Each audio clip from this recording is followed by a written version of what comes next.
Hey, everybody, this is Erik.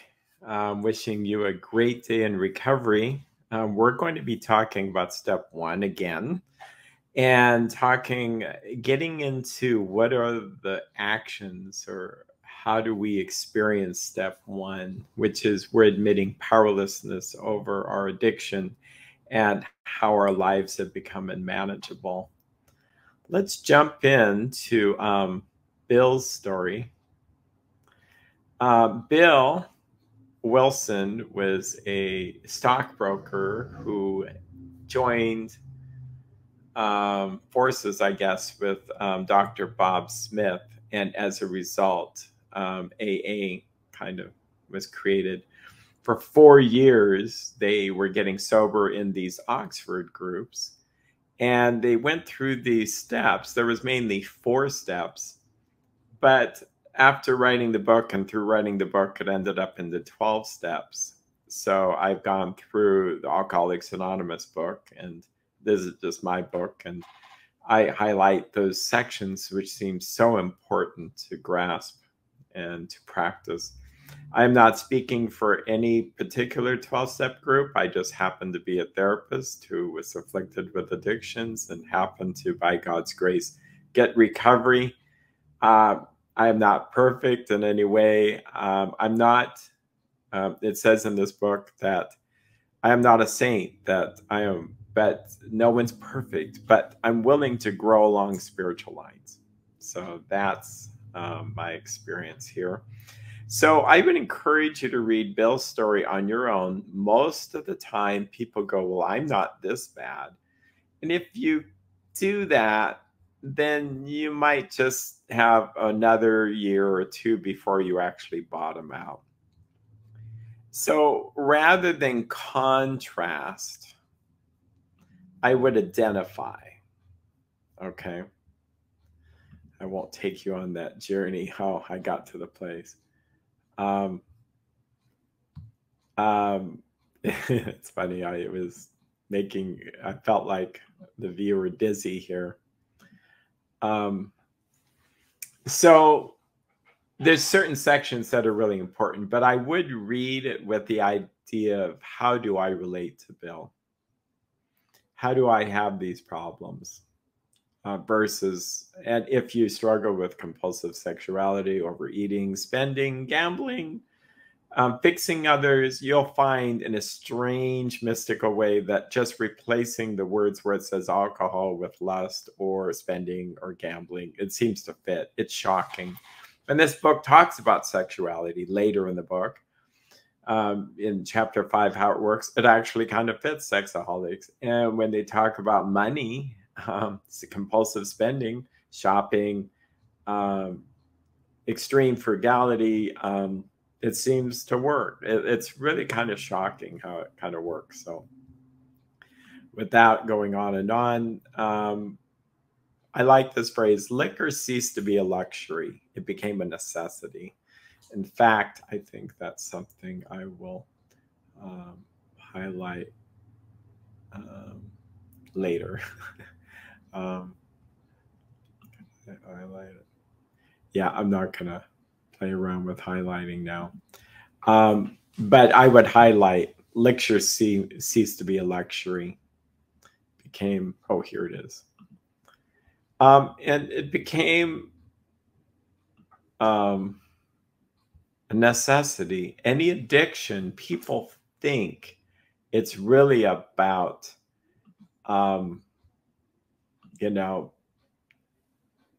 I just want to party. No, it actually becomes necessary to live.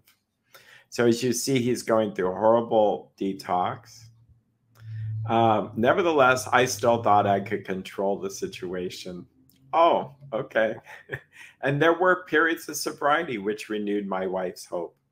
I believe it renews all our hope. That's the problem, is we can get sober for a while. That's how I see that the addiction gets more deadly, because we think we can control it. We don't see that it's really harming us. Gradually, things got worse.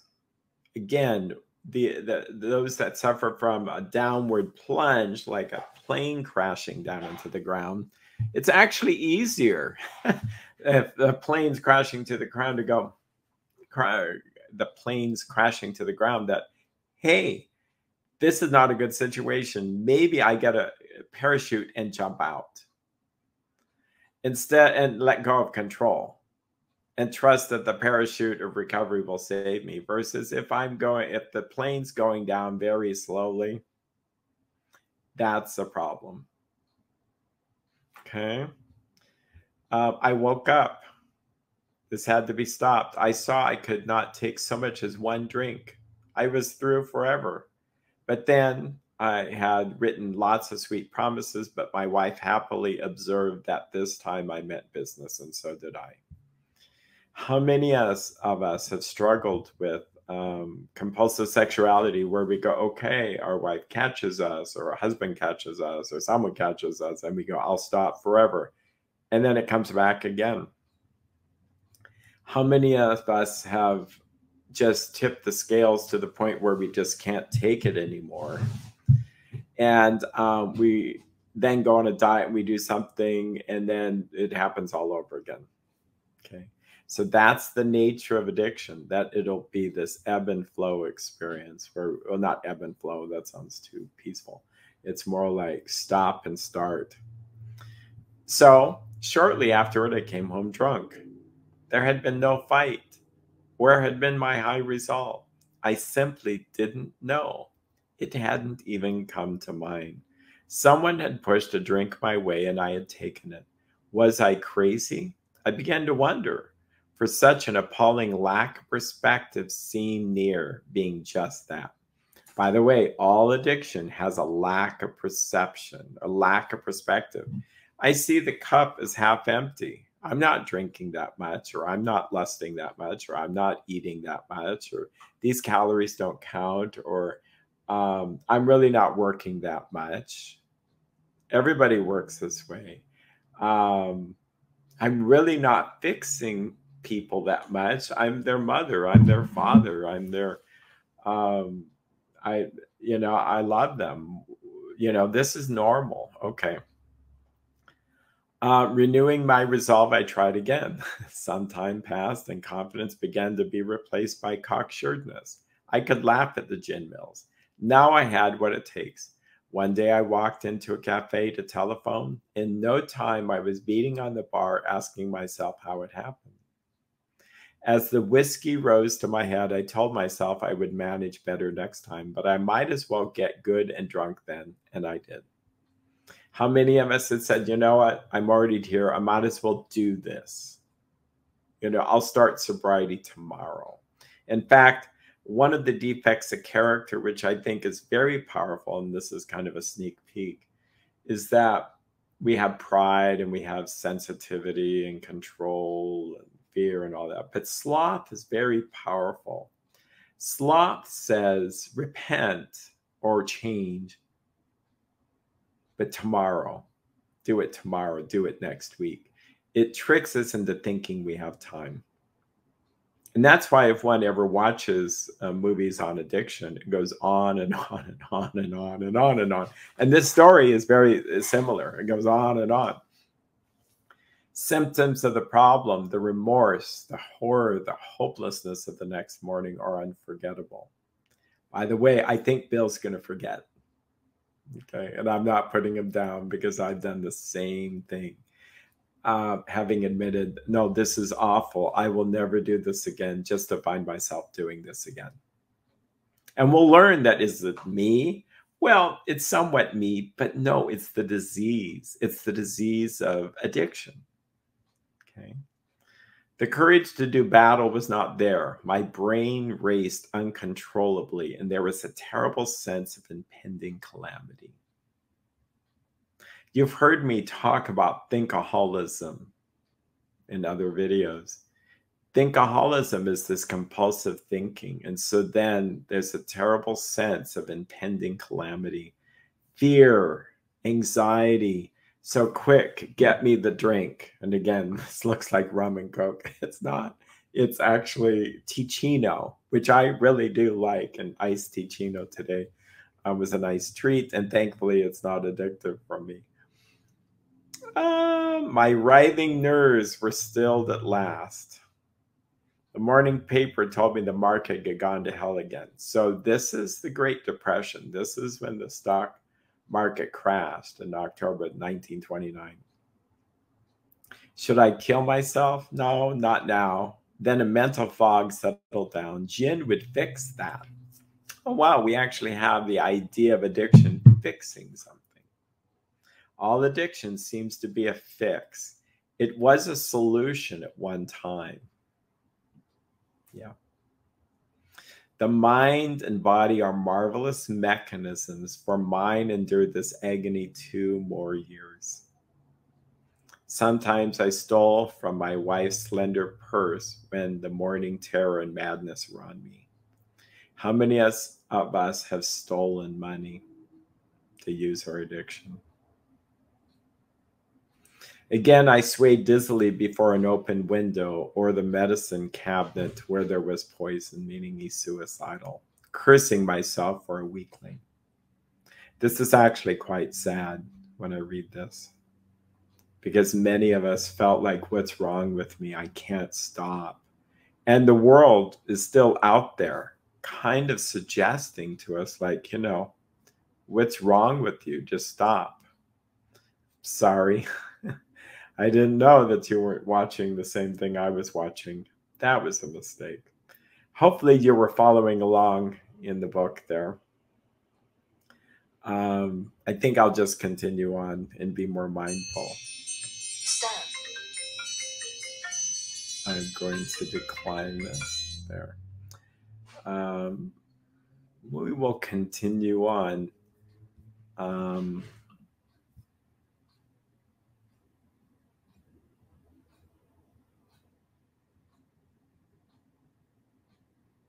Then came the night when the physical and mental torture was so hellish, I feared I would burst through my window's sash and all.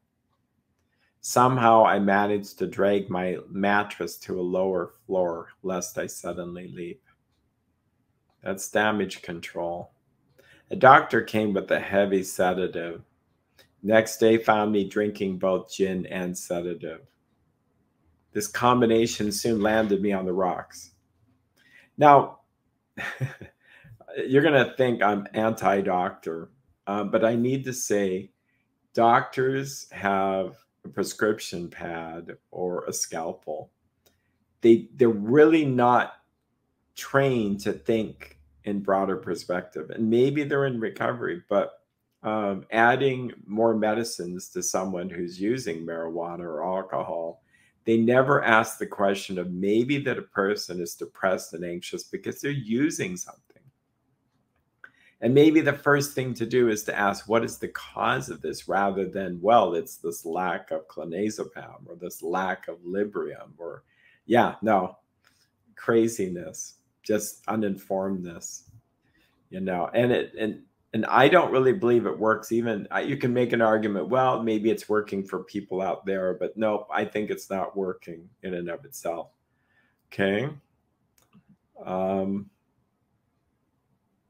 They talked about belladonna treatment, hydrotherapy, mild exercise, and it did help some. It says I had been seriously ill bodily and mentally. Now, this is where something's going on that's going to change. It relieved me somewhat to learn that in alcoholics, the will is amazingly weakened when it comes to combating liquor, though it often remains strong in other aspects. My incredible behavior in the face of desperate desire to stop was explained. Understanding myself now, I fared forth in high hope. For 4 months, the goose hung high. I went to town regularly and even made a little money. Surely this was the answer. Self-knowledge. Okay, self-knowledge. Boy, is there a lot of programs that are focused on self-knowledge, that if I just understand why I'm an addict or the effects of addiction, I'll just stop. Yeah. That's not my experience. In fact, I think it makes things worse because people get their hopes up. They go through months and months of treatment, or they go through an intensive treatment. They filled out the workbooks and they're still struggling. You'll find that the alcoholics or sexaholics or gamblers anonymous or narcotics anonymous or overeaters anonymous or workaholics anonymous or codependency anonymous or Al-Anon or S-Anon or Gam-Anon, it goes on and on. It's a simple program. You work on the steps as outlined in the AA book, and you'll get really, really well. Okay. That section in the book where it says the will is amazingly weakened when it comes to combating liquor or the drug or the lust or the spending or the gambling, though it often remains strong in other respects. So what's fascinating is that this is what makes it difficult to treat, because the person goes, I'm fine in every other area. No one would know I have a problem. And so we continue to use self-will, and I use this with my closed fist to represent I'm holding on. If the alcoholic is really losing control over all aspects of their life, they're more likely to recover because they can see that this is just affecting everything. Okay.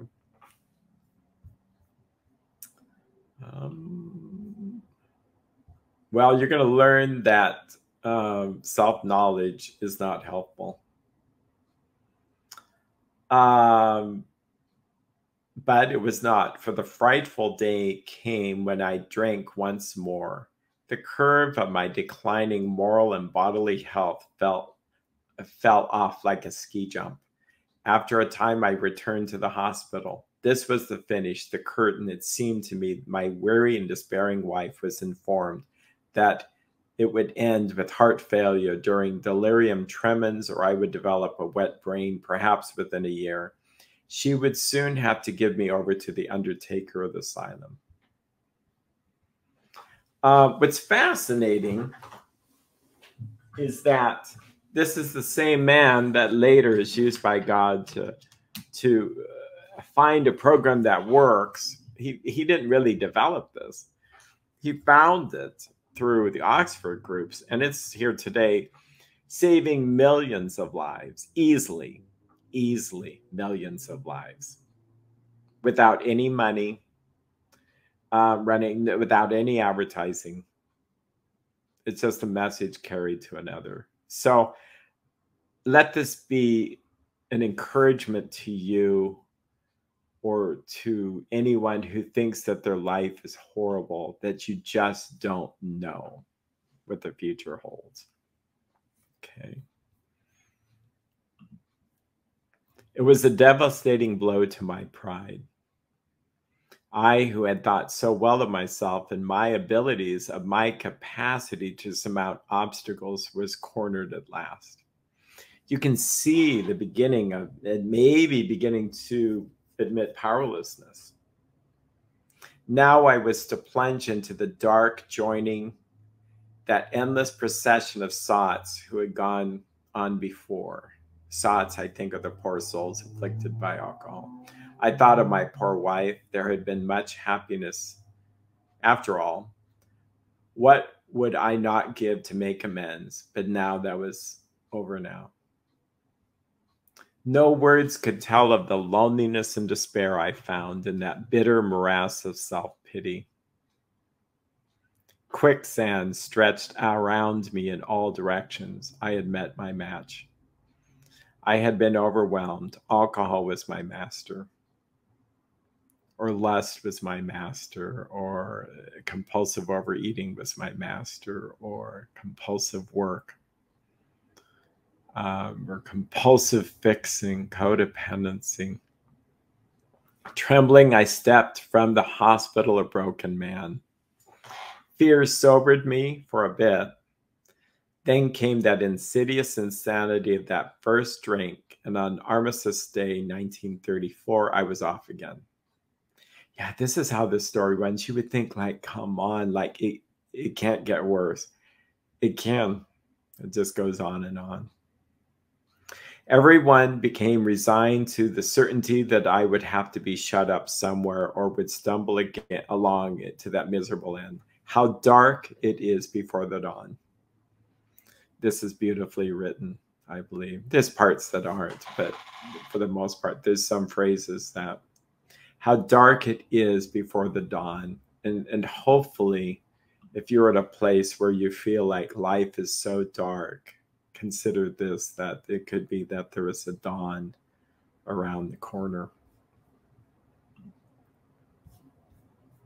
Yeah, that's what I hope, is that the video gives you hope. So there was a gentleman named Ebby Thatcher who gets well from the disease of alcoholism. And the story goes that he was worse than Bill. And near the end of that bleak November, he sat drinking in my kitchen. I was drinking in my kitchen. With a certain satisfaction, I reflected there was enough gin concealed about the house to carry me through the night the next day. My wife was at work. I wondered whether I dared hide a full bottle of gin near the head of our bed. I would need it before daylight. My musing was interrupted by the telephone. The cheery voice of an old high school friend asked if he might come over. He was sober. It was years since he had seen him in that condition. And so it goes on. It says the door opened. He stood there fresh-skinned and glowing. And we are on page 9, by the way. There was something about his eyes. He was inexplicably different. What had happened? I pushed a drink across the table. He refused it. Disappointed but curious, I wondered what had gotten into the fellow. He wasn't himself. And Ebby says I got religion. Well, that's one way of sharing that you're in your recovery. I was aghast. So that was it. Last summer, an alcoholic crackpot. Now I suspected a little cracked about religion. He had that starry-eyed look. Yes, the old boy was on fire all right. Bless his heart, let him rant. Besides, my gin would last longer than his preaching. This is what's fascinating, is Bill's living in a living hell. And the last thing he would want to do is, well, become a Christian or get religion or find God. I mean, come on now. Okay. Yeah, that's the prejudice against those that believe in God. That's the strangeness of it. Maybe perhaps it's part of the disease. Maybe it's part of denial. He talked for hours. And Bill begins to wonder. He says, well, I've always believed in a power greater than myself. I had often pondered these things. I was not an atheist. Few people really are, for that means blind faith in the strange proposition that this universe originated in a cipher and aimlessly rushes nowhere. Okay. He talks about a little bit about religion. It says, my friend sat before me and he made the point-blank declaration that God had done for him what he could not do for himself. His human will had failed. Doctors had pronounced him incurable. Society was about to lock him up. Like myself, he had admitted complete defeat.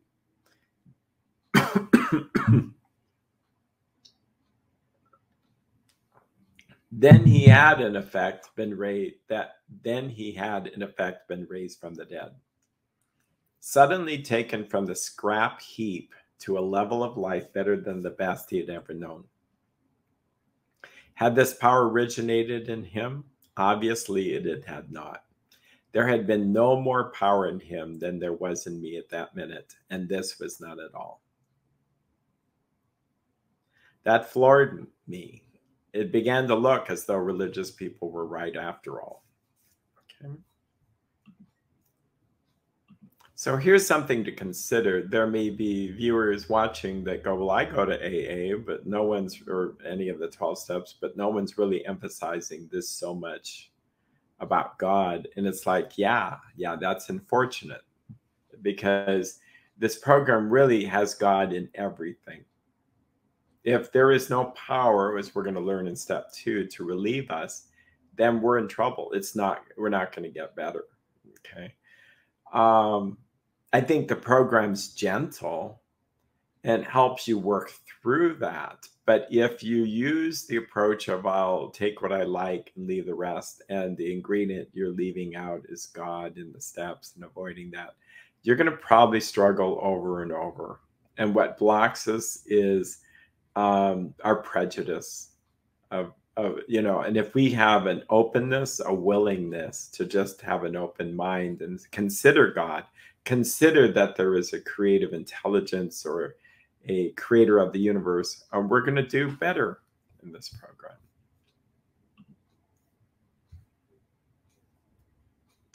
I saw that my friend was much more inwardly. I want to share that screen with you. I saw that my friend was much more than inwardly reorganized. He was on a different footing. His roots grasp a new soil. At recovery, you're going to have a different footing. It's going to change everything. He talks about his prejudice. And then my friend, again, Ebby Thatcher, suggested what then seemed a novel idea. He said, why don't you choose your own conception of God? That statement hit me hard. It melted the icy intellectual mountain in whose shadow I lived and shivered many years. I stood in the sunlight at last. So conception of God is not the same as definition.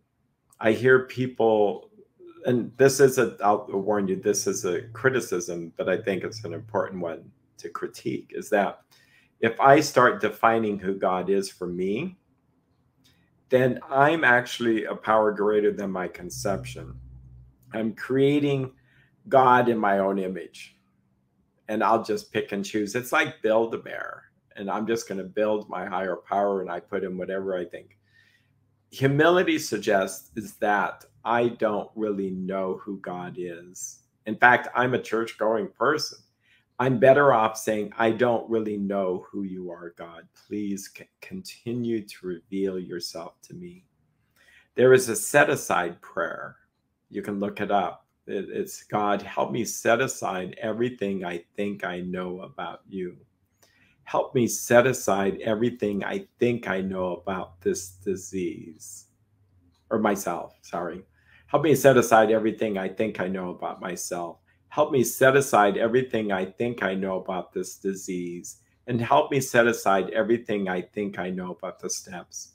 Grant that I may see you as you really are, myself as I really am, the disease as it really is, and the true steps for healing. It's a very safe, powerful prayer because it's going to help get rid of our false conceptions of God. It says, it was only a matter of being willing to believe in a power greater than myself. Nothing more was required of me to make my beginning. I saw that growth could start from that point. Upon a foundation of complete willingness, I might build what I saw in my friend. Would I have it? Of course I would. Okay.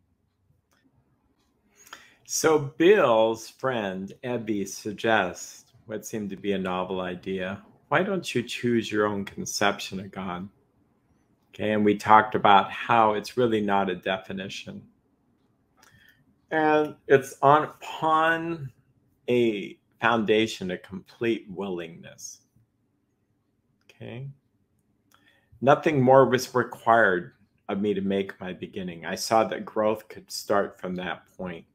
It really is kind of where it is all of us have to get to a place where, well, maybe I can't believe necessarily in a power greater than myself, but maybe a power other than myself. And if I start to believe, who did put this world together? Like, why are there galaxies out there that are beyond and light years? And we're really so small. And why just us? Why are there not many planets out there with lots of different life forms? Anyway, so Bill was convinced that God is concerned with us humans when we want him enough. At long last, I saw, I felt, I believed. Scales of pride and prejudice fell from my eyes, and new world came into view. He talks about his cathedral experience in the beginning of this chapter. It says, for a brief moment, I needed and wanted God. There had been a humble willingness to have him with me, and he came.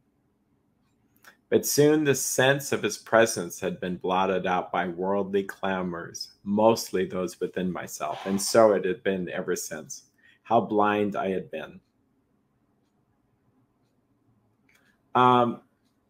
He there humbly offers himself to God, as then I understood him, to do with me as he would.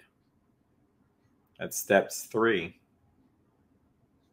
I placed myself unreservedly under his care and direction or protection. That's how surrender is. If I'm surrendering, I don't do a conditional surrender. It's unconditional.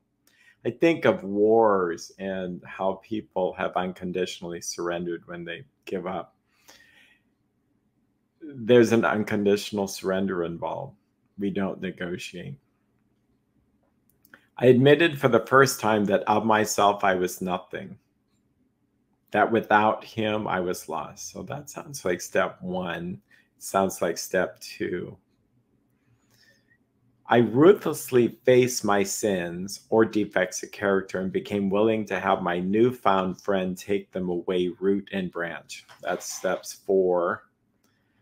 8 and 9 in a sense, because of my harms to others, in step 7, which you'll learn. I have not had a drink since. My schoolmate, Ebby, visited me, and I fully acquainted him with my problems and deficiencies. That's step 5.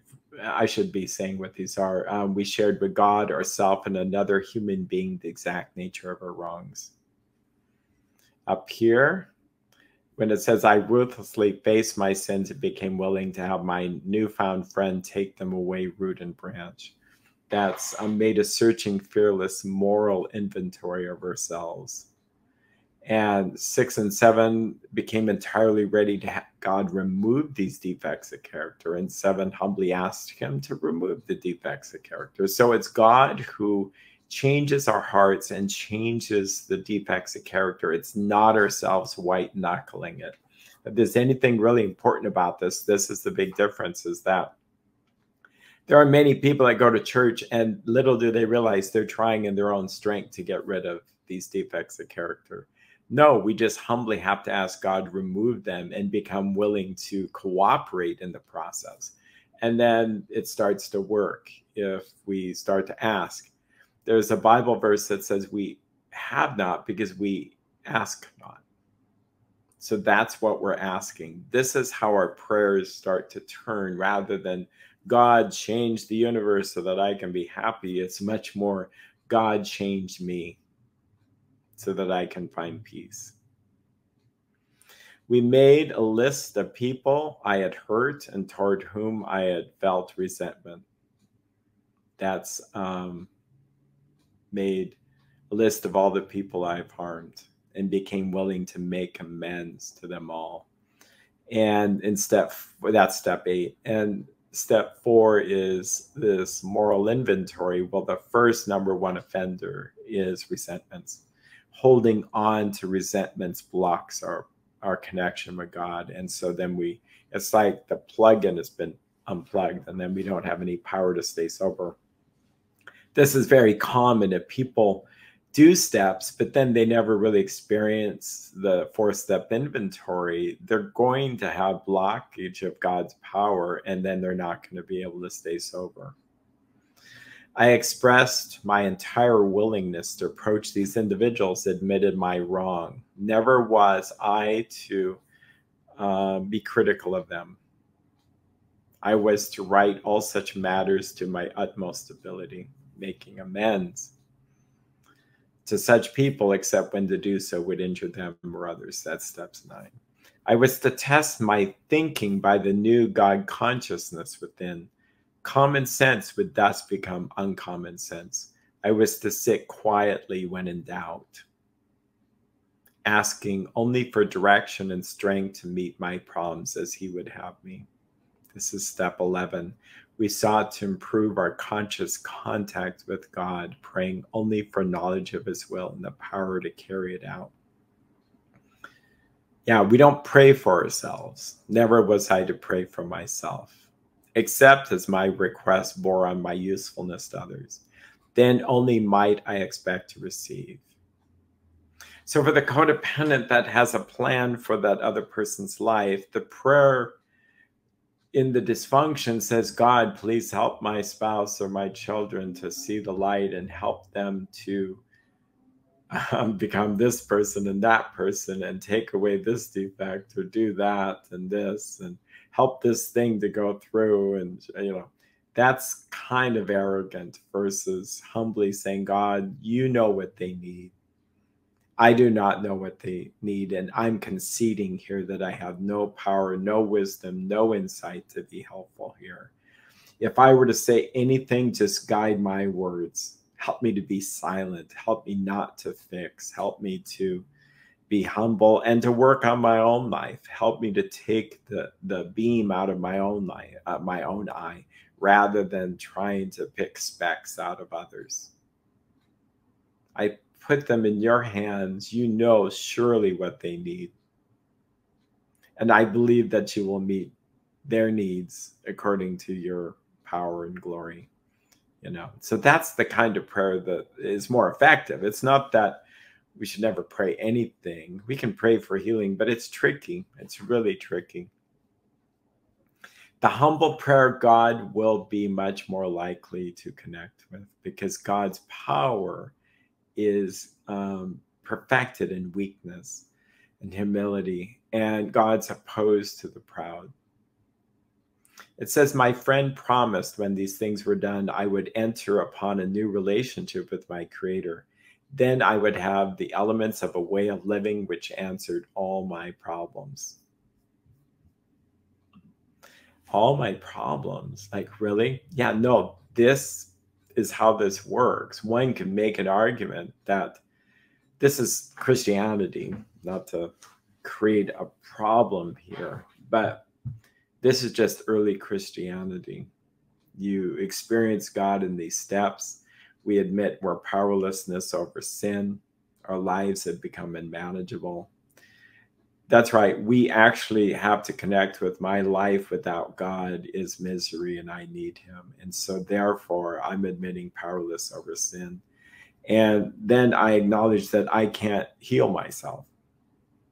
I got to get off the train of self-will, self-fixing and willpower, and on the journey to walking with God, where he gives me insight to pray and ask, hey, what do I need to pray and ask God to take away? I just need to be sincere, willingness, as honest as I can be. But even then, I don't claim to have honesty. I have to be having it gifted to me. So yeah, it becomes an answer to all my problems. Belief in the power of God, plus enough willingness, honesty, and humility. Oh, here, I was just talking about that anyway. To establish and maintain the new order of things were the essential requirements. Aha. Essential requirements.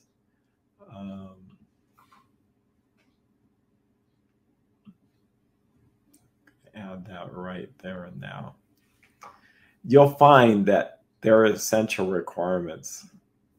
And if you leave it out, it won't work. So I can tell you from experience, if I'm not willing, if I'm not honest or humble, as if I could get humility myself, but it doesn't work. So God, help me to be willing, help me to be honest, help me to be humble. Simple, but not easy. A price had to be paid. It meant destruction of self-centeredness. I must turn in all things to the Father of light who presides over us all. By the way, I just had this thought. We're talking about recovery from alcoholism here. People might be a drinker and go, well, wait a minute. I have all this disease. I have this self-inflation, trying to fix things, manage the world. Well, maybe I'm an alcoholic, even though my hand isn't shaking for a drink. Or maybe you're not an alcoholic or you have some other addiction. But the thing is, if you want to be free from self and some of these negative effects of this, great. Just experience these steps and you will be gifted recovery. It's a simple process. It's not easy. It's not complicated. It's so simple. It's so elusively simple. It slips through our fingers because we can't grasp this. That it would be like God says, here, I want you to climb the local mountain, bring this book with you, bring a tuna fish sandwich and a chair. And that sounds like I'm sitting down having a picnic, but in recovery is not picnic. In some aspects it is, but he just gives us specific things. And I'm going to try to figure out, well, why? Why tuna fish sandwich? And why do I climb this mountain? And why the chair? You know what? If I do that, I'm just delaying. So there is a simplicity that you don't figure it out. You just do it. It meant the destruction of self-centeredness. Trying to figure things out is not one of the steps. It's part of the self.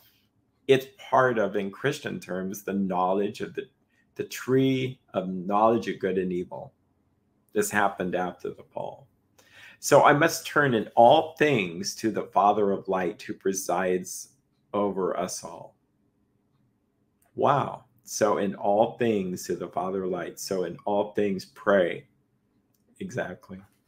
These were revolutionary and drastic proposals, but the moment I fully accepted them, the effect was electric.